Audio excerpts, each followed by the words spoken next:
ಅವರೊಬ್ಬರಿಗೆ ಅವ್ರನ್ನ ನಾವು ಕಳ್ಳರ ಜೊತೆಯಲ್ಲಿ ಅಥವಾ ಸಾಮಾನ್ಯ ಬಂದಿಗಳ ಜೊತೆಯಲ್ಲಿ ಸೇರ್ಸೋಕ್ಕಾಗೋದಿಲ್ಲ. ಅವ್ರನ್ನ ವಿಶೇಷವಾಗಿ ಬೇರೆ ರೀತಿಯಲ್ಲಿ ಬೇರೆ ರೂಮ್ನಲ್ಲೇ ಇಡಬೇಕು ಅವ್ರನ್ನ. ಆ ಥರ ಇದು ಒಂದು ಹೊಸ ಬಿಲ್ಡಿಂಗ್ ಅವಾಗ ಪ್ರಾರಂಭ ಆಗಿತ್ತು, ಅಲ್ಲಿ ನಾವು ಅವ್ರಿಗೆ ಮಾಡ್ತೀವಿ.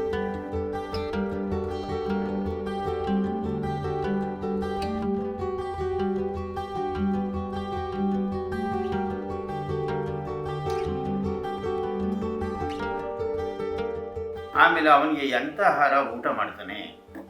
ಈಗ ನಮ್ಮಲ್ಲಿ 3 ಥರ ಆಹಾರ ಇದೆ: ರಾಗಿ ಮುದ್ದೆ ಆಹಾರ, ಚಪಾತಿ ಆಹಾರ ಮತ್ತು ಅನ್ನ ಆಹಾರ. ಅದರಲ್ಲಿ ಅವನಿಗೆ ಯಾವುದು ಬೇಕು ಅದನ್ನು ಅವರು ಸಲಹೆ ಮಾಡ್ತಾರೆ.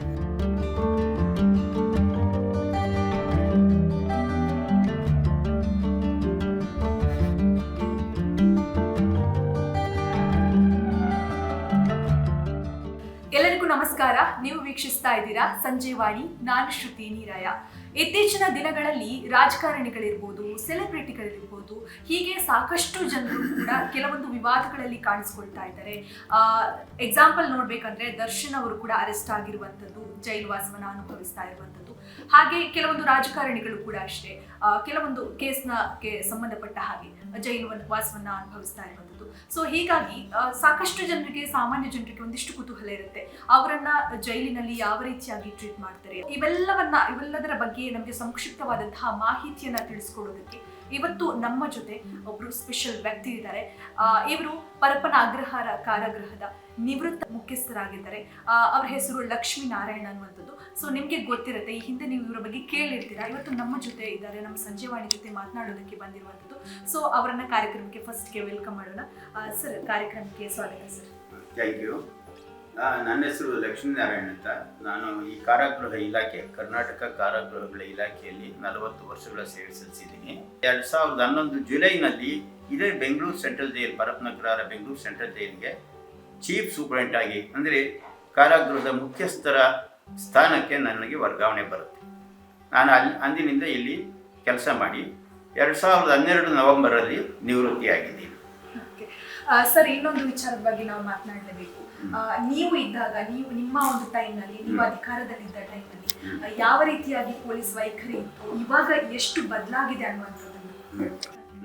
ನಮ್ಮ ಕೆಲಸ ಶುರುವಾಗೋದು ಪೊಲೀಸ್ನವರು ಅವರು ದಸ್ತಗಿರಿ ಮಾಡಿ ಆರೋಪಿತರನ್ನ ಸಂಬಂಧಪಟ್ಟ ನ್ಯಾಯಾಲಯಗಳ ಮುಂದೆ ಹಾಜರುಪಡಿಸಿ ವಾರಂಟ್ ಅಂತ ತಗೊಳ್ತಾರೆ. ನ್ಯಾಯಾಲಯ ಅವರಿಗೆ ಒಂದು ಅಧಿಪತ್ರ, ವಾರಂಟ್ ಅಂತ ಕೊಡ್ತದೆ, ಇವ್ರನ್ನ ಇಂತಹ ಕಾರಾಗೃಹದಲ್ಲಿ ಸೇರಿಸಿ ಅಂತ ಕೊಡ್ತದೆ. ಆ ಅಧಿಪತ್ರ ಜೊತೆಗೆ ನಮ್ಮ ಕಾರಾಗೃಹಕ್ಕೆ ಕರ್ಕೊಂಬಂದು ನಮಗೆ ಹ್ಯಾಂಡ್ ಓವರ್ ಮಾಡ್ತಾರೆ. ಅಲ್ಲಿಂದ ನಮ್ಮ ಕೆಲಸ ಶುರು. ಆರೋಪಿತರು ನಮ್ಮ ಕಾರಾಗೃಹಕ್ಕೆ ಬಂದ ಕೂಡಲೇ ನಾವು ಅವರದ್ದೆಲ್ಲ ವಿವರಗಳನ್ನು ಬರೆದುಕೊಂಡು ಯಾವ ನ್ಯಾಯಾಲಯದಿಂದ ಬಂದು ಯಾವ ನ್ಯಾಯಾಲಯಕ್ಕೆ ಎಂದು ನಾವು ಅವ್ರನ್ನ ಹಾಜರುಪಡಿಸೋದಿದೆ, ಏನು ಅವರ ವಯಸ್ಸು, ಅವ್ರ ವಿಳಾಸ, ಅವರ ಎಲ್ಲ ವಿವರಗಳನ್ನ ಬರ್ಕೊಂಡು ಅವ್ರ ಹತ್ರ ಏನಾದರೂ ಪ್ರಾಪರ್ಟಿ ಇದೆಯಾ ಅವನ್ನೆಲ್ಲ ಲೆಕ್ಕ ತಗೊಂಡು ಅವ್ರನ್ನ ಸೀದಾ ನಾವು ವೈದ್ಯರ ಹತ್ರ ಕಳಿಸ್ಬಿಡ್ತೀವಿ. ಅಲ್ಲಿ ಒಂದು ಫಾರ್ಮ್ ಇರ್ತದೆ, ರಾಷ್ಟ್ರೀಯ ಮಾನವ ಹಕ್ಕುಗಳ ಆಯೋಗ ಒಂದು ಫಾರ್ಮ್ ಮಾಡಿದೆ. ಅದರಲ್ಲಿ ಅವರ ವೈದ್ಯಕೀಯ ವಿವರಗಳನ್ನ ಬರ್ಕೊತಾರೆ. ಅವ್ರಿಗೆ ಏನಾದರೂ ಈಗ ಕಾಯಿಲೆ ಇದೆಯಾ, ಏನಾದರೂ ರೋಗ ಇದೆಯಾ, ಏನಾದರೂ ತೊಂದರೆ ಇದೆಯಾ ಆರೋಗ್ಯಕ್ಕೆ, ಅವನ್ನೆಲ್ಲ ತಿಳ್ಕೊಂಡು ಹಿಂದೆ ಏನಾದರೂ ಅವರು ಆಪರೇಷನ್ ಮಾಡಿಸ್ಕೊಂಡಿದ್ದಾರಾ ಅಥವಾ ಯಾವುದಾದ್ರು ದೊಡ್ಡ ಕಾಯಿಲೆಯಿಂದ ಬಳಲಿದ್ದಾರಾ, ಅವ್ರದ್ದು ತೂಕ ಎಷ್ಟು, ಉದ್ದ, ಎತ್ತರ, ಅವ್ರದ್ದು ವೈದ್ಯಕೀಯ ವಿವರಗಳನ್ನೆಲ್ಲ ಬರ್ಕೊಂಡು ಅವ್ರಿಗೆ ಹೆಬ್ಬೆಟ್ಟಿನ ಗುರುತು ಮತ್ತು ಸಹಿಯನ್ನು ವೈದ್ಯರು ತೆಗೆದುಕೊಳ್ತಾರೆ. ಆಮೇಲೆ ಅವನಿಗೆ ಎಂಥ ಆಹಾರ ಊಟ ಮಾಡ್ತಾನೆ. ಈಗ ನಮ್ಮಲ್ಲಿ 3 ಥರ ಆಹಾರ ಇದೆ: ರಾಗಿ ಮುದ್ದೆ ಆಹಾರ, ಚಪಾತಿ ಆಹಾರ ಮತ್ತು ಅನ್ನ ಆಹಾರ. ಅದರಲ್ಲಿ ಅವನಿಗೆ ಯಾವುದು ಬೇಕು ಅದನ್ನು ಅವರು ಸಲಹೆ ಮಾಡ್ತಾರೆ. ಅವನು ಯಾವ್ದು ಬೇಕಾದರೂ ಊಟ ಮಾಡ್ಬೋದು, ತಗೊಬೋದು. ಅವರು ಬರೆಕೊಳ್ತಾರೆ. ಮತ್ತು ಅವನನ್ನು ಅಲ್ಲಿಂದ ಬೇರೆ ಒಂದು ರೂಮಿಗೆ ತಂದು ಸೇರಿಸ್ತಾರೆ. ಸರ್, ಇನ್ನು ನೀವು ಈ ಹಿಂದೆ ಹೇಳಿದ್ರಿ, ಯಡಿಯೂರಪ್ಪನವರ ಒಂದು ಕೇಸ್ ಇದ್ದ ಟೈಮಲ್ಲೂ ಕೂಡ ನಾನು ನೋಡಿದ್ದೆ ಅನ್ನುವಂಥದ್ದು. ಸೊ ಆ ಟೈಮಲ್ಲಿ ಆ ಅನುಭವದ ಬಗ್ಗೆ ಹೇಳೋದಾದ್ರೆ ಸರ್, ಏನು ಹೇಳ್ತೀರಾ ನಮ್ಮ ವೀಕ್ಷಕರಿಗೆ? ಅಂದ್ರೆ ನಿಮ್ಗಾದ ಅನುಭವ ಯಡಿಯೂರಪ್ಪನವರ ಕೇಸಲ್ಲಿ ಆ ಟೈಮಲ್ಲಿ? ಯಡಿಯೂರಪ್ಪನವರು ಮುಖ್ಯಮಂತ್ರಿ ಅಲ್ವೇ, ಅವರು ಮುಖ್ಯಮಂತ್ರಿಗಳಾಗಿದ್ದವರು. ಅದಕ್ಕೆ ಅವರಿಗೆ ಹೆಚ್ಚಿನ ಒಂದು ಗೌರವ ನಾವು ಎಲ್ಲ ರೀತಿಯಲ್ಲಿ ಕೊಡ್ತೀವಿ. ಅವರನ್ನು ವಿಶೇಷವಾಗಿ ನೋಡ್ಕೊಬೇಕು. ಯಾಕಂದರೆ ಅವರು ವಯಸ್ಸಾದವರಾಗಿದ್ದರು. ವೈದ್ಯರು ಅವರಿಗೆ ಅವ್ರಿಗೆ ಆರೋಗ್ಯ ಅಷ್ಟೊಂದು ಚೆನ್ನಾಗಿಲ್ಲ, ಅವ್ರಿಗೆ ನೋಡ್ಕೊಳ್ಳಿ, ಮತ್ತು ಅವ್ರಿಗೆ ಬೆನ್ನೋವಿದೆ, ಅವ್ರಿಗೆ ಒಂದು ಮಂಚ ಕೊಡಿ ಅಂತ ಹೇಳಿ ಅವರು ಸಲಹೆ ಮಾಡಿದರು. ಆ ಪ್ರಕಾರವಾಗಿ ಹಾಸ್ಪಿಟ್ಲ್ ಮಂಚ ತಂದು ಒಂದು ಕಡೆ ಇಟ್ಟು ಅಲ್ಲಿ ಅವ್ರಿಗೆ ಮಂಚ ಕೊಟ್ಟು ನಾವು ಅವ್ರನ್ನ ನೋಡ್ಕೊಂಡಿದ್ದೀವಿ. ಆಗ ಮನೆಯಿಂದ ಊಟ ತರಿಸ್ಕೊಳ್ಳುವಂಥ ಒಂದು ವ್ಯವಸ್ಥೆ ಇತ್ತು. ಆರೋಪಿತರು ತಮ್ಮ ಸ್ವಂತ ಮನೆಯಿಂದ ಅವರು ಊಟ ತರಿಸ್ಕೊಳ್ಬೋದು. ಸ್ವಂತ ಒಬ್ಬ ವ್ಯಕ್ತಿಯನ್ನು ಅವರು ನಮಗೆ ತೋರಿಸಿ ಅವರ ಪಾಸ್ಪೋರ್ಟ್ ಫೋಟೋ ಎಲ್ಲ ಕೊಟ್ಟು ಬರವಣಿಗೆಯಲ್ಲಿ ಈ ಥರ ಇಂಥ ವ್ಯಕ್ತಿಯಿಂದ ನಮ್ಗೆ ಊಟ ತರಿಸ್ಕೊಡಿ ಅಂತ ಇವ್ರು ಹೇಳಿದರೆ ನಾವೆಲ್ಲ ವ್ಯವಸ್ಥೆ ಮಾಡಿ ಅದ್ರ ಪ್ರಕಾರ ಅವನು ಬೆಳಿಗ್ಗೆ ಮಧ್ಯಾಹ್ನ ಸಾಯಂಕಾಲ 3 ಹೊತ್ತು ಬಿಸಿ ಬಿಸಿ ಊಟ ತಂದು ಕೊಡಬೇಕು. ಅವರು ಒಬ್ಬರಿಗೆ ಊಟ ತಂದು ಕೊಡ್ತಿದ್ರು. ನಮ್ಮ ವೈದ್ಯರು ಅದನ್ನೆಲ್ಲ ನೋಡ್ತಿದ್ರು. ವೈದ್ಯಾಧಿಕಾರಿಗಳು, ಕಾರಾಗೃಹದಲ್ಲಿರೋ ವೈದ್ಯಾಧಿಕಾರಿಗಳು ಆ ಊಟನೆಲ್ಲ ನೋಡ್ತಿದ್ರು. ಇದೇ ಥರ ನಡ್ಕೊಂಡಿತ್ತು. ಅವರು ಚೆನ್ನಾಗಿದ್ದರು ಕಾರಾಗೃಹದಲ್ಲಿ, ಒಳ್ಳೆ ರೀತಿಯಲ್ಲಿ ಪುಸ್ತಕಗಳು ಓದ್ಕೊಂಡು, ಟಿ ವಿ ನೋಡ್ಕೊಂಡು, ಟಿ ವಿ ಎಲ್ಲ ಜೈಲಿ ಎಲ್ಲ ಪ್ರಿಸ್ನರ್ಸ್ಗೂ ಟಿ ವಿ ಸೌಲಭ್ಯ ಇದೆ. ಅವರು ತಮ್ಮ ಕೊಠಡಿಯಲ್ಲಿ ಇದ್ದರು. ಒಂದು ಒಳ್ಳೆಯ ಉತ್ತಮವಾದಂಥ ಒಂದು ಭದ್ರತಾ ವಿಭಾಗದಲ್ಲಿ ಅವರನ್ನು ಸೇರಿಸಿದ್ದು. ಅಲ್ಲೇ ಸ್ವಲ್ಪ ಓಡಾಡ್ಕೊಂಡು ಅಲ್ಲೇ ಕಾಲ ಕಳೆದರು. ಓಕೆ, ಅಂದ್ರೆ ಒಬ್ರು ಪೊಲಿಟಿಷಿಯನ್ ಅಂತ ಬಂದಾಗ ತುಂಬಾನೇ ಅವರೆಲ್ಲ ಸ್ಪೆಷಲ್ ಆಗಿ ಟ್ರೀಟ್ ಮಾಡ್ತಾರೆ. ಜೊತೆಗೆ ಅಲ್ಲಿ ಏನು ಜೈಲಲ್ಲಿ ಯಾವ ರೀತಿಯಾಗಿ ಅವರನ್ನ ನೋಡ್ಕೊಳ್ತಾ ಇದ್ರು, ಅಂದ್ರೆ ಸ್ಪೆಷಲ್ ರೂಮ್ ಇತ್ತು ಅವರಿಗೆ ಕೊಡ್ತಾ ಇದ್ರ, ಅಥವಾ ಊಟ ಸ್ಪೆಷಲ್ ಆಗಿ ಏನಾದ್ರು ರೆಡಿ ಮಾಡಿ ಕೊಡ್ತಾ ಇದ್ರ? ಯಾಕಂದ್ರೆ ಈ ಹಿಂದಿನ ಜೀವನ ಶೈಲಿ ಅವ್ರದ್ದು ಬೇರೆನೇ ಇರುತ್ತೆ. ಸಡನ್ ಆಗಿ ಈ ತರ ಜೈಲುವಾಸ ಅಂತ ಬಂದಾಗ ತುಂಬಾನೇ ವಾತಾವರಣ ಬದಲಾಗ್ತಾ ಹೋಗುತ್ತೆ. ಮನೆಯವರನ್ನ ಮಾತಾಡ್ಸಕ್ಕಾಗಲ್ಲ, ಅವರನ್ನ ಮೀಟ್ ಮಾಡಕ್ಕಾಗಲ್ಲ ಅನ್ನುವಂಥದ್ದು. ಆ ತರ ಬಂದಾಗ ಎಷ್ಟು ನೋಡಿ, ಬಿಸ್ನೆಸ್ ಜೈಲಿಗೆ ಬಂದಮೇಲೆ ಅವನು ಒಂದು ಬೇರೆ ಪ್ರಪಂಚಕ್ಕೆ ಬಂದಾಗತ್ತದೆ. ಅವರು ತಂದೆ ತಾಯಿಗಳಾಗಲಿ, ಗಂಡ ಹೆಂಡತಿ, ಮಕ್ಕಳು, ಅಂತಂದಿರು, ಅಕ್ಕಂಗಿದ್ರು ಯಾರೂ ಇರೋದಿಲ್ಲ. ಅದೆಲ್ಲ ನಾವೇ ನಿಭಾಯಿಸ್ಬೇಕಾಗ್ತದೆ. ಈಗ ಅವರು ಬಂದಾಗ ನಾವು ಅವರಿಗೆ ಅವರ ಆರೋಗ್ಯವನ್ನು ನೋಡ್ಕೊತೀವಿ, ಕ್ಷೇಮವನ್ನು ನೋಡ್ಕೊತೀವಿ. ಅವರು ಮುಖ್ಯಮಂತ್ರಿಗಳಾಗಿದ್ದರಿಂದ ಅವರಿಗೆ ಒಂದು ಪ್ರತ್ಯೇಕವಾದಂಥ ಈ ಕೊಠಡಿ, ಒಂದು ಅವರೊಬ್ಬರಿಗೆ ಅವರನ್ನು ನಾವು ಕಳ್ಳರ ಜೊತೆಯಲ್ಲಿ ಅಥವಾ ಸಾಮಾನ್ಯ ಬಂದಿಗಳ ಜೊತೆಯಲ್ಲಿ ಸೇರ್ಸೋಕ್ಕಾಗೋದಿಲ್ಲ. ಅವ್ರನ್ನ ವಿಶೇಷವಾಗಿ ಬೇರೆ ರೀತಿಯಲ್ಲಿ ಬೇರೆ ರೂಮ್ನಲ್ಲೇ ಇಡಬೇಕು ಅವ್ರನ್ನ. ಆ ಥರ ಇದು ಒಂದು ಹೊಸ ಬಿಲ್ಡಿಂಗ್ ಅವಾಗ ಪ್ರಾರಂಭ ಆಗಿತ್ತು. ಅಲ್ಲಿ ನಾವು ಅವರಿಗೆ ಮಾಡಿಕೊಟ್ಟು ರೂಮ್ನಲ್ಲಿ ಇಡಿಸಿರ್ತೀವಿ. ನಾವು ಸ್ವಲ್ಪ ಭದ್ರತೆ ಜಾಸ್ತಿಯಿಂದಲೇ ನೋಡ್ಕೊಳ್ತಿದ್ವಿ. ಯಾರು ಅಲ್ಲಿ ಬಂದು ಬರಬಾರ್ದು. ಅವ್ರ ಕಡೆಯವರೆಲ್ಲ ಅವ್ರು ಭೇಟಿ ಮಾಡ್ತಿದ್ರು. ಮತ್ತು ಅವರು ನಾನು ಹೇಳಿದ್ನಲ್ಲ, ಊಟ ತರಿಸ್ಕೊಳ್ತಾ ಇದ್ರು. ಅವ್ರ ಮನೆಯಿಂದ ಊಟ ತರಿಸ್ಕೊಳ್ಳಿಕ್ಕೆ ಅನುಮತಿ ಇತ್ತು. ಈಗ ನ್ಯಾಯಾಲಯದ ಅನುಮತಿ ತಗೊಬೇಕು. ಯಾರಾದರೂ ನಮಗೆ ಈ ಥರ ನಾನು ಇಂಥ ಊಟ ಇಲ್ಲ, ನಮಗೆ ಸರಿ ಹೋಗಲ್ಲ, ದಯವಿಟ್ಟು ನಮಗೆ ನಮ್ಮ ಮನೆಯಿಂದ ಊಟ ತರಿಸ್ಕೊಳ್ಳಿಕ್ಕೆ ಅನುಮತಿ ಕೊಡಿ ಅಂತ ನ್ಯಾಯಾಲಯ ಕೇಳಿದರೆ ಸಾಮಾನ್ಯ ನ್ಯಾಯಾಲಯ ಕೊಡುತ್ತೆ. ಅದನ್ನೆಲ್ಲ ಬೇಡ ಅಂತ ಹೇಳೋದಿಲ್ಲ. ಅಕಸ್ಮಾತ್ ಏನಾದರೂ ಕಾರಣಗಳಿದ್ದರೆ ಅದನ್ನ ಅವರು ಕೊಡೋದಿಲ್ಲ ಅಂತ ಹೇಳ್ಬೋದು. ಅದು ನ್ಯಾಯಾಲಯಕ್ಕೆ ಬಿಟ್ಟಿದ್ದು. ಎಲ್ಲಿ ಯಾವ ನ್ಯಾಯಾಲಯ ಅವ್ರನ್ನ ಜೈಲಿಗೆ ಕಳಿಸಿದೆಯೋ ಆ ನ್ಯಾಯಾಲಯದ ಅನುಮತಿ ತಗೊಬೇಕು. ಊಟ ಮತ್ತು ಇನ್ನೇನಾದರೂ ಅವರಿಗೆ ವ್ಯವಸ್ಥೆಗಳು ಬೇಕಾದರೆ ಎಷ್ಟು ಟೈಮ್ ಅಂತಿದ್ಯಾ ಸರ್? ಅದಕ್ಕೆ ಇಷ್ಟು ಟೈಮ್ ಆಗ್ತದೆ ಅವರ ಅನುಮತಿ ಸಿಗಬೇಕಾದ್ರೆ? ಇಲ್ಲ, ಒಂದೇ ದಿನಕ್ಕೆ ಸಿಗ್ಬೋದು.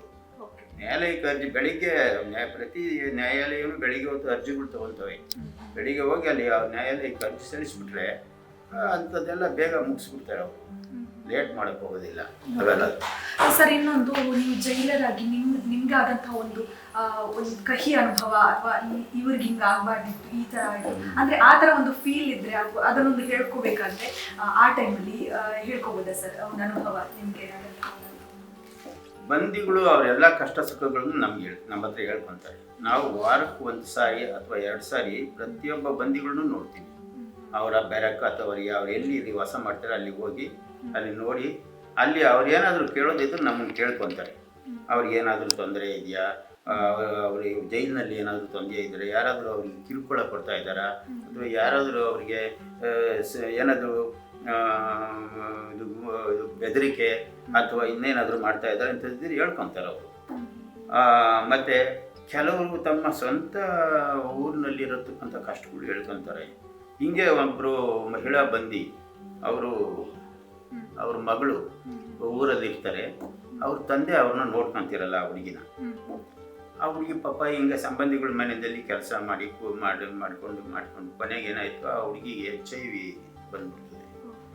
ಕೊನೆಗೆ ಯಾರೂ ಅವಳಿಗೆ ಮನೆಗೆ ಸೇರಿಸಲ್ಲ. ಅವ್ರ ಅಪ್ಪನೂ ಅವ್ಳನ್ನ ನೋಡ್ಕೊತಿರಲ್ಲ.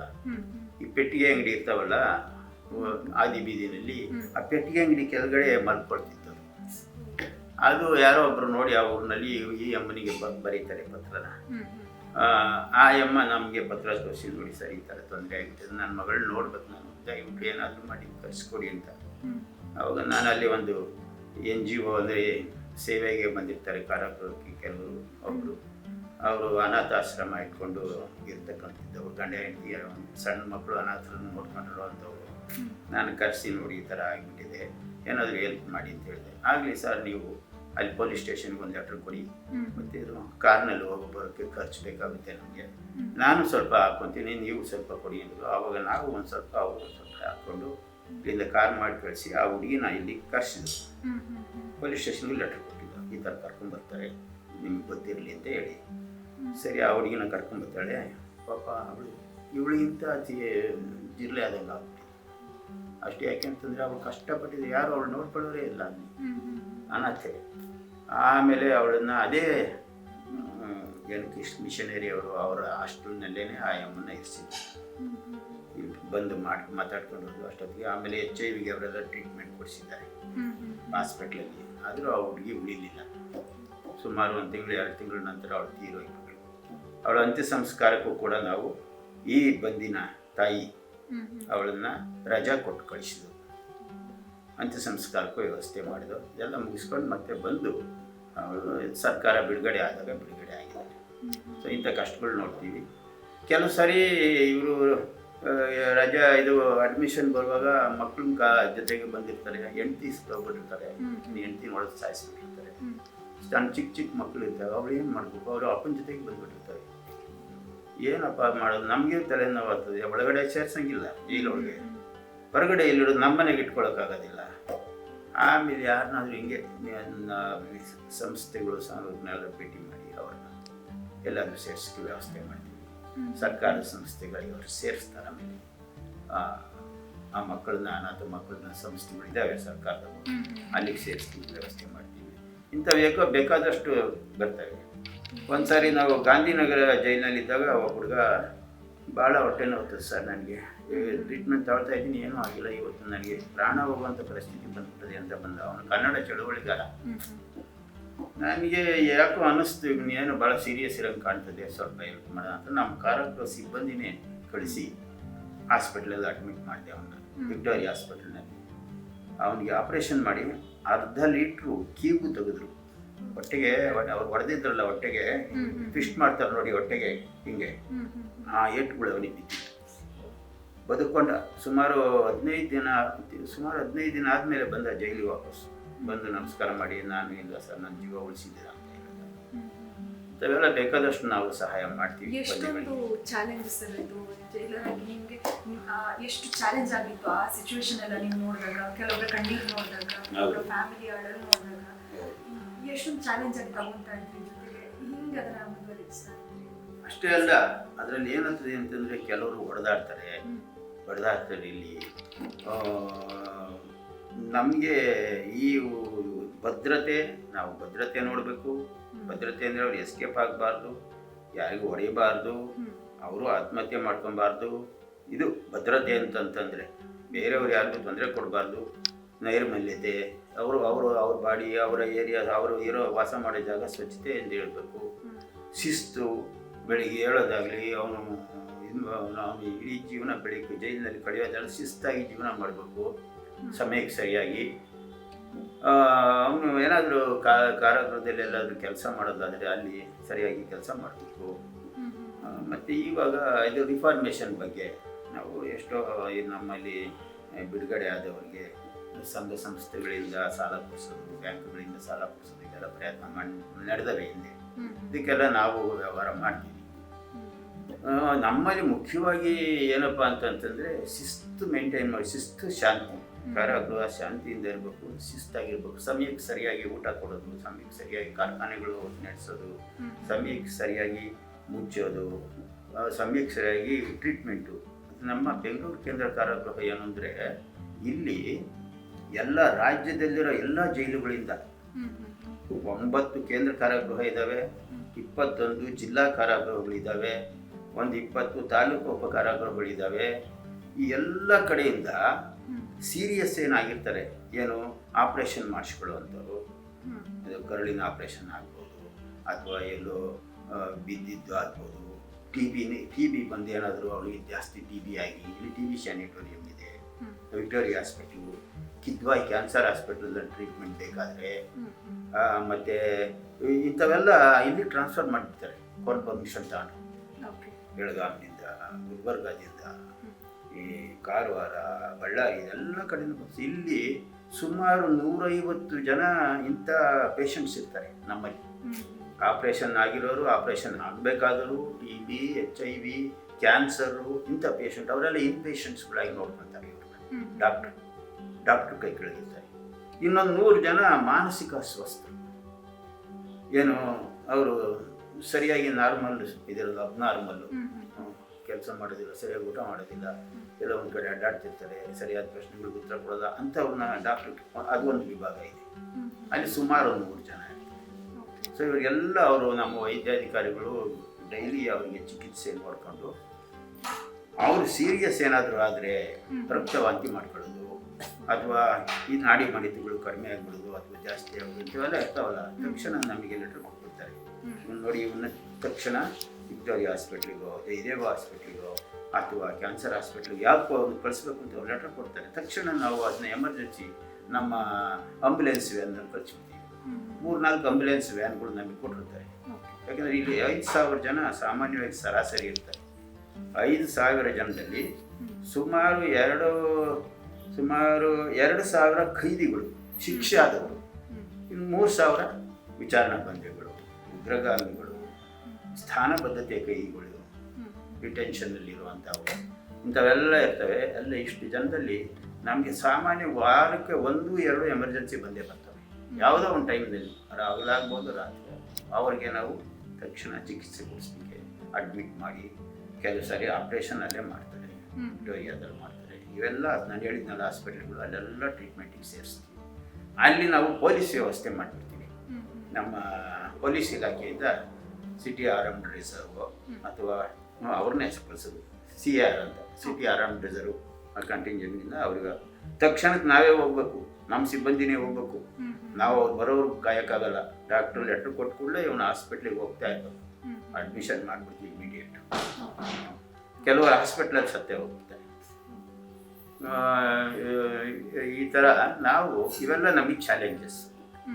ಭದ್ರತೆ, ನೈರ್ಮಲ್ಯತೆ, ಶಿಸ್ತು, ಉತ್ಪಾದನೆ ಮತ್ತು ಪರಿವರ್ತನಾ ಕೆಲಸಗಳು, security, sanitation, discipline, production, reformation.